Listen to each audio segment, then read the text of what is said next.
الحمد للہ وکفا وسلام علی عبادہ الذین اصطفیٰ اما بعد فبعد اعوذ باللہ من الشیطان الرجیم بسم اللہ الرحمن الرحیم۔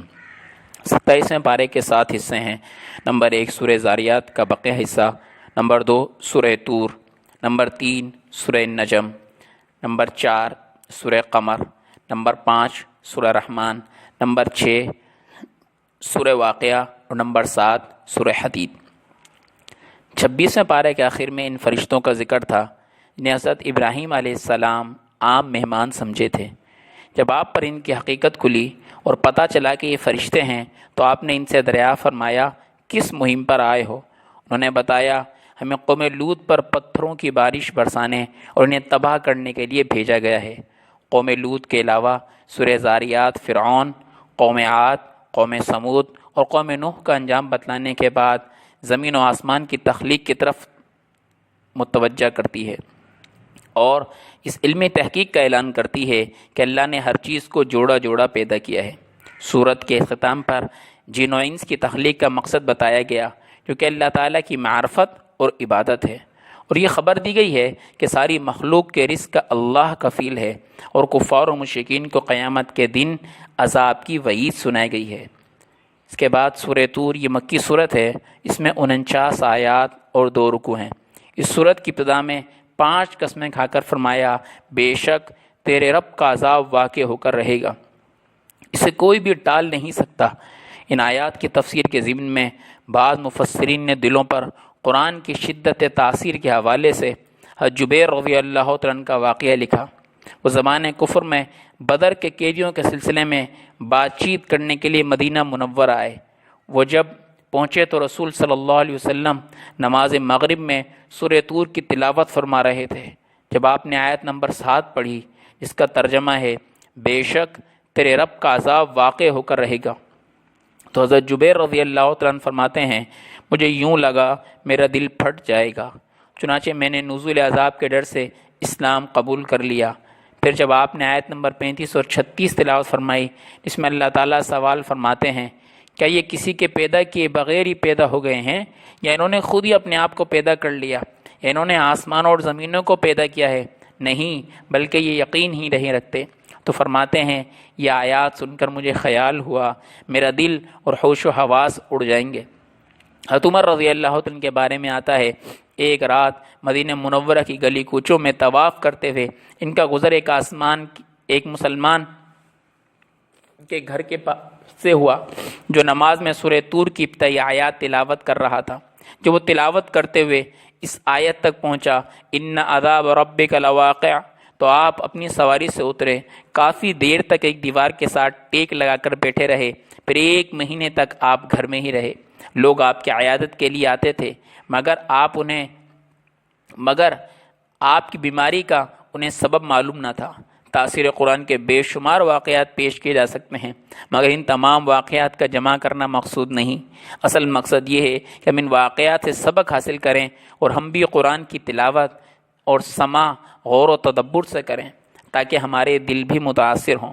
اس کے بعد یہ صورت متقین کے دائمی مسکن یعنی جنت کا تذکرہ کرتی ہے کہ وہاں انہیں حور و غلمان، لذیذ پھل، گوشت اور لبالب جام جیسی نعمتیں مہیا ہوں گی۔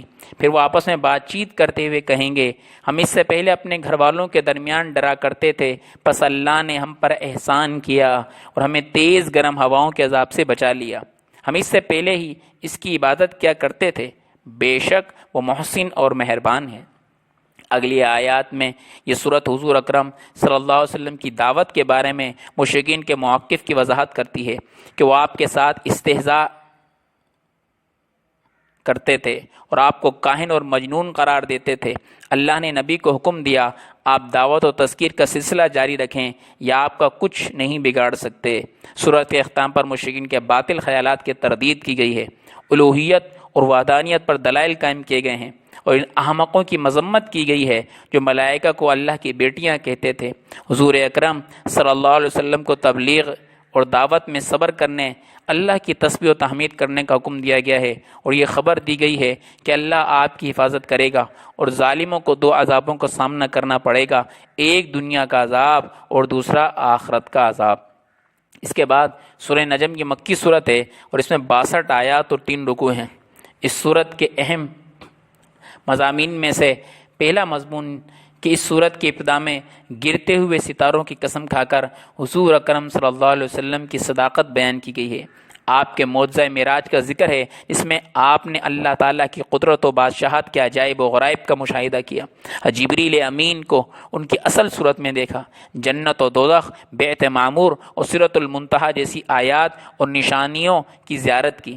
سورہ نجم مشرکین کی مذمت کرتی ہے جو لات اور عزا اور منات جیسے بتوں کی عبادت کرتے اور فرشتوں کو اللہ کی بیٹیاں قرار دیتے تھے۔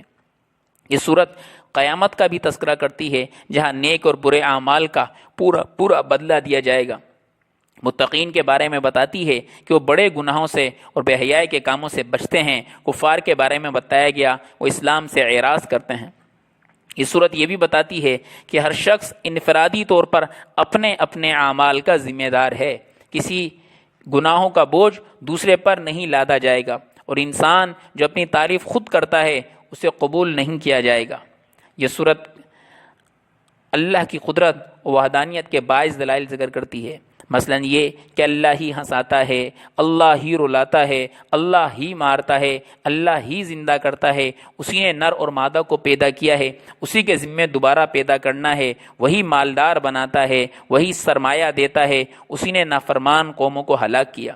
سورت کے اختتام پر قرآن کے بارے میں مشرکین کا جو رویہ تھا اس کا ذکر کرتے ہوئے فرمایا گیا، پس کیا تم اس کلام سے تعجب کرتے ہو، ہنس رہے ہو، روتے نہیں ہو؟ کیا تم کھیل رہے ہو؟ اور اب اللہ کے سامنے سجدہ کرو اور اسی کی عبادت کرو۔ اس کے بعد سورہ قمر یہ مکی صورت ہے، اس میں 55 آیات اور 3 رکوع ہیں۔ اس صورت میں وعدے بھی ہیں، وعیدیں بھی ہیں، مومنوں کے لیے بشارتیں بھی ہیں اور کفار کے لیے ڈراوے بھی ہیں، مواعظ اور عبرتیں بھی ہیں، نبوت اور رسالت کا ذکر بھی ہے، قدر و قضا جیسے بنیادی عقائد بھی ہیں۔ اس صورت کے اہم مضامین میں سے سب سے پہلا مضمون جو ذکر کیا گیا وہ قرب قیامت اور شق قمر کا ذکر ہے۔ قیامت کے قریب آ جانے کا مطلب یہ ہے کہ نبوت محمدیہ کے بعد کا زمانہ اس زمانے کے مقابلے میں بہت کم ہے جو آپ صلی اللہ علیہ وسلم سے پہلے گزر چکا۔ بخاری و مسلم کی روایت ہے کہ نبی کریم صلی اللہ علیہ وسلم نے انگشت شہادت اور درمیان والی انگلی اٹھاتے ہوئے فرمایا، مجھے اور قیامت کو یوں بھیجا گیا ہے۔ شق قمر ہمارے آقا صلی اللہ علیہ وسلم کا مشہور معجزہ ہے۔ جب اہل مکہ نے آپ سے معجزے کا مطالبہ کیا تو آپ نے چاند کی طرف اشارہ فرمایا تو اس کے 2 ٹکڑے ہو گئے، لیکن جن کے مقدر میں ہدایت نہ تھی وہ کہاں ماننے والے تھے، اس لیے فرمایا گیا اگر کوئی بھی معجزہ دیکھ لیں تو منہ پھیر لیں گے اور کہہ دیں گے یہ پہلے سے چلا آتا ہوا جادو ہے۔ اللہ نے اپنے نبی کو حکم دیا کہ آپ ان سے اعراض فرمائیں اور اس دن کا انتظار کریں جب یہ قبروں سے اس حال میں کھڑے ہوں گے کہ ان کی آنکھیں جھکی ہوں گی، چہروں پر ذلت کی سیاہی چھائی ہوگی، پکارنے والوں کی طرف دوڑتے ہوئے جائیں گے اور خود کہیں گے یہ دن ہمارے لیے بڑا سخت ثابت ہوا۔ اس کے بعد یہ صورت کفار کو ڈراتی ہے کہیں تم پر بھی ویسا ہی عذاب نہ آ جائے جیسا عذاب تم سے پہلی اقوام پر آیا، کیونکہ تم بھی انہی جرائم کا ارتکاب کر رہے ہو جن جرائم کا ارتکاب وہ کرتی تھیں۔ یہاں جن تباہ شدہ قوموں کا اللہ نے ذکر فرمایا ان کی تباہی کا قصہ بیان کرنے کے بعد عام طور پر یہ سوال بار بار کیا ہے، بتاؤ میرا عذاب اور میرے ڈرانے والی باتیں کیسی رہیں؟ اس سوال کے بعد یہ اطلاع دی، اور بے شک ہم نے قرآن کو سمجھنے کے لیے آسان کر دیا، پس کیا کوئی نصیحت کرنے والا ہے، نصیحت حاصل کرنے والا ہے؟ ہم نے قرآن کو سمجھنے کے لیے آسان کر دیا، پس کیا کوئی نصیحت حاصل کرنے والا ہے؟ اس کا مطلب یہ کہ قرآن کے اتنا آسان کہ اسے پڑھنا، حفظ کرنا، اس سے نصیحت حاصل کرنا، قرآن پر عمل کرنا بہت آسان ہے۔ اس کے آسان ہونے کا نتیجہ ہے کہ ایسے دیہاتی بھی قرآن کی تلاوت آسانی سے کر لیتے ہیں جو اپنی مادری زبان میں چھوٹا سا کتابچہ بھی نہیں پڑھ سکتے۔ چھوٹے چھوٹے معصوم بچے اپنے سینوں میں ساری نزاکتوں اور قواعد کا لحاظ رکھتے ہوئے قرآن کو محفوظ کر لیتے ہیں۔ جب صاف دل والے قرآن پڑھتے ہیں اور سنتے ہیں تو ان کی آنکھوں سے آنسو چھلک پڑتے ہیں، دلوں میں عمل کا جذبہ پیدا ہوتا ہے۔ اس کے آسان ہونے کا ہرگز یہ مطلب نہیں کہ ہر کس و ناکس قرآن کا مطالعہ کرنے کے بعد قرآن کی آیات سے مسائل کا استنباط شروع کر دے اور کرنے لگے اور پھر خود مجتہد بن کر بیٹھ جائے۔ سورت کے اختتام پر اللہ تعالیٰ فرماتے ہیں ہم نے ہر چیز کو ایک خاص اندازے کے ساتھ پیدا کیا ہے۔ اس کائنات میں جو کچھ بھی ہے، خیر ہو خواہ وہ خیر ہو یا شر ہو، سب اللہ کی مخلوق ہے۔ جو کچھ ہونے والا ہے سب لوح محفوظ میں لکھا ہوا ہے اور موجود ہونے سے پہلے ہی اللہ کو معلوم ہے۔ اس آیت کریمہ سے اہل سنت والجماعت نے عقیدہ تقدیر کے اس بات پر استدلال کیا ہے۔ ان آیات میں یہ وضاحت بھی کر دی گئی کہ انسانوں کے بارے میں چھوٹی بڑی باتیں سب لوح محفوظ میں محفوظ ہیں اور کرامن کاتبین بھی لکھ رہے ہیں، لہذا کسی بھی گناہ کو چھوٹا سمجھ کر اس کا ارتکاب نہیں کرنا چاہیے اور کسی بھی نیکی کو حقیر سمجھ کر چھوڑنا نہیں چاہیے۔ آخر متقین کو اچھے انجام اور اللہ کی رضا اور عزت کے مسکن کی بشارت سنائی گئی ہے۔ اس کے بعد سورہ رحمان، یہ مدنی سورت ہے اور اس میں 78 آیات اور 3 رکوع ہیں۔ اس سورت کا دوسرا نام عروس القرآن بھی ہے۔ حضرت علی رضی اللہ تعالیٰ عنہ سے مرفوع روایت ہے کہ رسول صلی اللہ علیہ وسلم نے فرمایا، ہر چیز کی عروس دلہن زینت ہوتی ہے، قرآن کی عروس سورہ رحمان ہے۔ اس صورت میں باری تعالیٰ نے اپنی نعمتیں بیان فرمائی ہیں، جن میں سب سے پہلی نعمت قرآن کا اتارا جانا، بندوں کو اس کی تعلیم دینا۔ یقیناً یہ نعمت کبریٰ ہے، کوئی مادی نعمت اس کا مقابلہ نہیں کر سکتی۔ ہر نعمت کا کوئی نہ کوئی بدل ہو سکتا ہے، لیکن قرآن کا بدل کوئی چیز نہیں بن سکتی۔ اس کی ایک ایک آیت، ایک ایک حرف دنیا اور جو کچھ دنیا ہے اس سے بہتر ہے۔ قرآن ساری آسمانی کتابوں کے مضامین کا محافظ، جامع اور ناسخ ہے۔ رب تعالیٰ نے اس سورت کا آغاز اپنی صفت رحمان سے فرمایا ہے، گویا یہ تنبیہ کی کہ اللہ کی ساری نعمتیں، خصوصاً قرآن کی نعمت، اس کے رحمان ہونے کے آثار اور فیوزات ہیں۔ وہ رحمان ہونے کی وجہ سے بندوں پر رحم کرتا ہے، انہیں ہر طرح کی نعمتیں عطا کرتا ہے۔ ان کی تعلیم اور ہدایت کے لیے اس نے قرآن نازل کیا۔ قرآن کے شرف اور عظمت کو بتانے کے لیے تعلیم قرآن کو تخلیق انسان سے بھی پہلے ذکر کیا گیا۔ اس کے بعد یہ سورت صفحہ کائنات پر پھیلی ہوئی اللہ کی مختلف نعمتوں کا ذکر کرتی ہے۔ سورج اور چاند جو اللہ کے ٹھہرائے ہوئے حساب سے اپنی اپنی منزلوں پر رواں دواں ہیں، ستارے اور درخت جو اللہ کے سامنے سجدہ ریز ہیں، زمین جسے مخلوق کے لیے کسی فرش کی طرح بچھا دیا گیا، مختلف میوے، اناج اور پھل پھول جس سے انسان فائدہ اٹھاتا ہے، میٹھے اور کھارے پانی کے دریا جو اپنی اپنی جگہ جاری ہیں، وہ موتی اور مونگے جو ان دریاؤں سے نکالے جاتے ہیں، پہاڑوں جیسی بلندی اور پھیلاؤ رکھنے والے وہ جہاز جو سمندر میں چلتے ہیں، حمل و نقل کے ذرائع میں سے کل بھی سب سے بہتر ذریعہ تھے اور آج بھی بہترین ذریعہ ہیں۔ ان دنیاوی نعمتوں کے علاوہ اخروی نعمتوں، عذابوں کا بھی سورہ رحمان میں ذکر ہے۔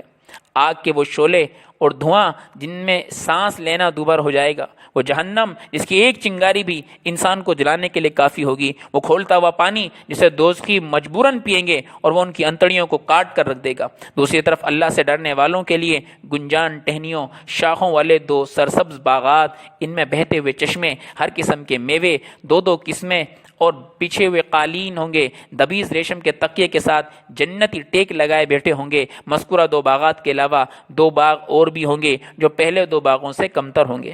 ان میں 2 چشمے ابل رہے ہوں گے، مختلف قسم کے میوہ جات ہوں گے، شرم و حیا، حسن و جمال کی پیکر حوریں ہوں گی۔ دنیا اور آخرت کی یہ ساری نعمتیں ذکر کرنے کے بعد اللہ تعالیٰ نے اس صورت میں 31 بار سوال کیا ہے، فَبِأَيِّ آلَاءِ رَبِّكُمَا تُكَذِّبَانِ، پھر تم اپنے رب کی کون کون سی نعمتوں کو جھٹلاؤ گے؟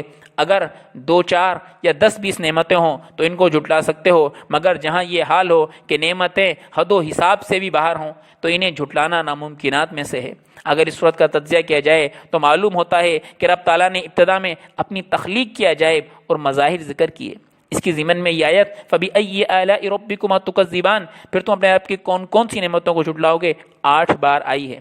اس کے بعد جہنم اور اس کے عذابوں کا ذکر کرتے ہوئے 7 بار یہ آیت ذکر کی ہے۔ قرآن پر نظر رکھنے والے جانتے ہیں کہ جہنم کے دروازے بھی 7 ہیں۔ پھر جنت کے باغات اور اہل جنت کا تذکرہ کرتے ہوئے 8 بار یہ آیت ہے، 8 بار یہ آیت آئی ہے۔ اتفاق سے جنت کے دروازے بھی 8 ہیں۔ آخر میں ایسے باغات کا ذکر ہے جو درجے کے اعتبار سے پہلے باغات سے کم ہیں۔ ان باغات کے ضمن میں بھی یہ آیت 8 بار آئی ہے۔ اس ترتیب اور تقسیم سے اہل علم نے یہ نتیجہ اخذ کیا، جو شخص پہلی 8 پر اعتقاد رکھے گا، ان کے تقاضوں پر عمل رکھے گا، اسے باری تعالیٰ جہنم کے سارے دروازوں سے بچا لے گا اور دونوں قسم کی جنتوں کا حقدار بنا دے گا۔ کچھ فہموں نے اعتراض اٹھایا، بتاؤ اپنے پروردگار کی کس کس نعمت کو جھٹلاؤ گے؟ اس کا جواب 2 طرح سے دیا گیا۔ پہلا یہ کہ ظالموں، سرکشوں اور نافرمانوں کو عذاب دینا اللہ کے عدل کا تقاضا ہے، مظلوموں کے حق میں رحمت اور نعمت ہے۔ دوسرا یہ کہ کفر و شرک، فسق و فجور کا انجام ظہور سے پہلے ہی بندوں کو بتا دینا کریم و رحیم ذات کا بہت بڑا احسان ہے۔ کیا یہ بات باعث تعجب نہیں کہ دنیا کے کسی خطرے کی مصیبت کی پیش اطلاع دینے والے کو ہم اپنا محسن سمجھیں، لیکن اس مالک کو محسن نہ سمجھیں جس نے ہمیں آخرت کے خطرات کے بارے میں دنیا ہی میں مطلع فرما دیا، جبکہ دنیا کی زندگی آخرت کے مقابلے میں اور دنیا کے خطرات آخرت کے مقابلے میں کچھ حیثیت نہیں رکھتے۔ سورت کے اختتام پر فرمایا، تیرے رب کا نام بابرکت ہے جو عزت و جلال والا ہے۔ اہل علم کہتے ہیں اس نام سے مراد وہی نام ہے جس سے سورت کا آغاز ہوا تھا۔ گویا آخر میں دوبارہ اس طرف اشارہ کر دیا گیا کہ زمین و آسمان کی تخلیق ہو یا جنت و دوزخ کا وجود ہو، اس صورت میں جو کچھ بھی بیان ہوا یہ سب اس رحمان کی رحمت کا نتیجہ ہے۔ اس کے بعد سورہ واقعہ، یہ بھی مکی صورت ہے اور اس میں 96 آیات اور 3 رکوع ہیں۔ اسے سورۃ الغنا بھی کہا جاتا ہے۔ عبداللہ بن مسعود رضی اللہ تعالیٰ عنہ سے روایت ہے، جو شخص ہر رات سورہ واقعہ پڑھے گا اسے کبھی بھی فاقے کا سامنا نہیں کرنا پڑے گا۔ یہ صورت بتاتی ہے جب قیامت قائم ہوگی، زمین میں زلزلہ برپا ہو جائیں گے، پہاڑ ریزہ ریزہ ہو جائیں گے، انسان 3 گروہ میں تقسیم ہو جائیں گے۔ پہلا گروہ یعنی اصحاب یمین جو کہ جنتی ہوں گے، دوسرا گروہ اصحاب شمال دوزخ میں جانے والے، تیسرا گروہ سابقون خاص مومنین جو نیکی کے کاموں میں دوسروں سے سبقت لے جاتے تھے۔ انسانوں کو 3 گروہ میں تقسیم کرنے کے بعد تفصیل کے ساتھ ان میں سے ہر ایک کی جزا بھی ذکر کی گئی ہے۔ اس کے بعد یہ صورت اللہ تعالیٰ کے وجود و وحدانیت، کمال قدرت پر دلائل قائم کرتی ہے اور مرنے کے بعد جی اٹھنے اور حساب کتاب کو ثابت کرتی ہے۔ وہ اللہ جو پانی کے قطرے سے انسان بنا سکتا ہے، مٹی میں ڈالے جانے والے بیج کو پودا اور درخت بنا سکتا ہے، بادلوں سے پانی برسا سکتا ہے، درخت سے آگ پیدا کر سکتا ہے، مردہ انسان کو دوبارہ زندہ بھی کر سکتا ہے۔ اپنی قدرت کے بیان کے بعد باری تعالیٰ نے اپنے کلام کی عظمت بیان کی ہے۔ عظمت قرآن کے بیان کے لیے اللہ نے ستاروں کے گرنے کی قسم کھائی ہے۔ اس قسم کے بارے میں اللہ خود فرماتا ہے، اگر تمہیں علم ہو تو یہ بہت بڑی قسم ہے۔ یہ قسم کھا کر فرمایا، بے شک یہ قرآن بہت بڑی عزت والا ہے، جو ایک محفوظ کتاب میں درج ہے جسے صرف پاک لوگ ہی چھو سکتے ہیں۔ یہ رب العالمین کی طرف سے اترا ہے۔ اللہ نے ستاروں کی قسم کو عظیم قرار دیا تھا۔ آج سائنس کروڑوں ستاروں پر مشتمل دنیا کے بارے میں جن تحقیقات اور عجائبات کا اظہار کر رہی، اس سے پتہ چلتا ہے کہ واقعی یہ بڑی قسم ہے۔ سائنسدان بتاتے ہیں کائنات 500 ملین کہکشاؤں پر مشتمل ہے۔ ہر کہکشاں میں 1,00,000 ملین یا اس سے کم و بیش ستارے پائے جاتے ہیں، اور یہ ساری کہکشائیں مسلسل گردش کر رہی۔ چاند مسلسل گھوم رہا، زمین اپنے محور پر 1000 میل فی گھنٹہ کی رفتار سے گھوم رہی ہے۔ سورج 6,00,000 میل فی گھنٹہ کی رفتار سے گردش کر رہا۔ پھر ستاروں میں سے کسی کی گردش کی رفتار 8 میل فی سیکنڈ، کسی کی رفتار 33 میل فی سیکنڈ، کسی کی رفتار 84 میل فی سیکنڈ۔ اگر یہ سارے آپس میں ٹکرا جائیں تو نظام عالم درم برہم ہو جائے۔ اگر ان سیاروں کی رفتار میں فرق آ جائے تو ہمارے دن رات اور موسم تک بدل جائیں۔ ان جیسی تفصیلات کو سامنے رکھتے ہوئے اندازہ ہوتا ہے اللہ نے کتنی بڑی قسم کھائی ہے۔ ستاروں اور قرآن کے درمیان مناسبت یہ ہے کہ جیسے ستاروں کے ذریعے بحر و بر کی تاریکیوں میں رہنمائی حاصل کی جاتی ہے، یوں ہی قرآنی آیات سے جہالت و ضلالت کی ظلمات میں سامان ہدایت حاصل کیا جاتا ہے۔ جیسے ستاروں کی دنیا کے سارے عجائب ابھی تک انسان پر آشکارا نہیں ہوئے، یوں ہی قرآن کریم کی آیات اور صورتوں میں پوشیدہ سارے علوم و معارف بھی انسان ان سے آگاہ نہیں ہو سکا۔ سورت کے اختتام پر اللہ تعالیٰ فرماتا ہے کہ انسان کے تینوں گروہوں کے لیے جس جزا اور سزا کی میں نے خبر دی ہے، یہ خبر سراسر حق اور قطعاً یقینی ہے، پس تو اپنے عظیم الشان پروردگار کی تسبیح بیان کر۔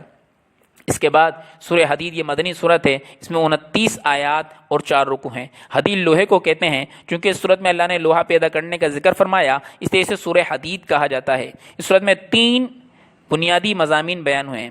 پہلا یہ کہ کائنات میں جو کچھ ہے وہ سب اللہ کا ہے، وہی ہر چیز کا خالق و مالک ہے۔ کائنات کی ہر چیز اس کی حمد و تسبیح بیان کرتی ہے۔ انسان و حیوان، شجر و حجر، جن اور فرشتے، جمادات و نباتات، سب کے سب زبان حال اور زبان قال سے اس کی عظمت و کبرائی کا اقرار کرتے ہیں۔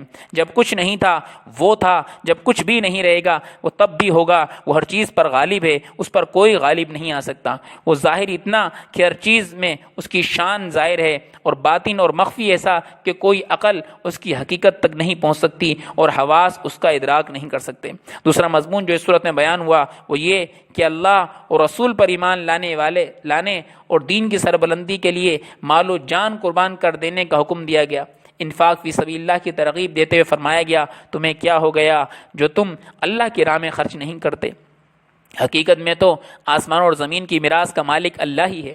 تمہاری موت کے بعد تمہارے مال و متاع اور سامان کا وہ اکیلا ہی وارث ہوگا۔ پھر فرمایا کون ہے جو اللہ کو اچھی طرح قرض دے، پھر اللہ تعالیٰ اس کے لیے بڑھاتا چلا جائے اور اس کے لیے پسندیدہ اجر ثابت ہو جائے۔ انفاق فی سبیل اللہ کی ترغیب کے ساتھ ساتھ مخلص اہل ایمان اور منافقوں کا جو حال ہوگا اسے بیان کیا گیا۔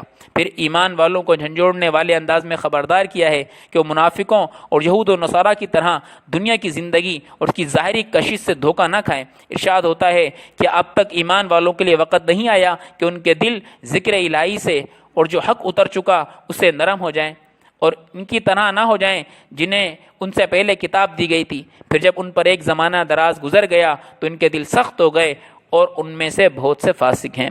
تیسرا مضمون جو اس صورت میں بیان ہوا وہ یہ کہ اللہ نے انسان کے سامنے دنیا کی زندگی کی حقیقت بیان کی ہے اور وہ اس کی ظاہری زیب اور زینت سے دھوکہ نہ کھایا جائے۔ سمجھایا گیا دیکھو یہ دنیا سراب ہے، دیکھو دنیا لہو اور لعب ہے، کم عقل لوگ مال و اولاد کی کثرت اور فخر کرتے ہیں، حسب نسب پر اکڑتے ہیں، اپنی پوری زندگی اور ساری صلاحیتیں دنیا کا سامان جمع کرنے میں لگا دیتے ہیں۔ اس دنیا کی مثال اس کھیتی کی سی ہے جس کی سرسبزی تر و تازگی دیکھ کر کاشتکار خوش ہوتا ہے، دیکھنے والے رشک کرتے ہیں، پھر ایک وقت آتا ہے کہ کوڑا کرکٹ بن کر سب کچھ ہوا میں اڑ جاتا ہے۔ یہی دنیا کی زندگی کا حال ہے۔ یہ دنیا فانی ہے اور یہاں کی ہر چیز زوال پذیر ہے، لیکن آخرت کی زندگی دائمی ہے اور وہاں کی نعمتیں ہمیشہ باقی رہنے والی ہیں۔ اس لیے مسلمان کو حکم دیا جا رہا اللہ کی مغفرت اور جنت کے حصول کے لیے دوڑ لگاؤ، ایک دوسرے سے آگے بڑھنے کی کوشش کرو۔ سورت کے اختتام پر اللہ سے ڈرنے والوں اور رسول پر ایمان لانے والوں کے لیے دوہرے اجر کا اور نور عطا کرنے کا وعدہ ہے جس کی روشنی میں وہ چلیں گے پھریں گے۔ اللہ تعالی ہم سب کو وہ نور کامل عطا فرمائے۔ صدق اللہ العظیم۔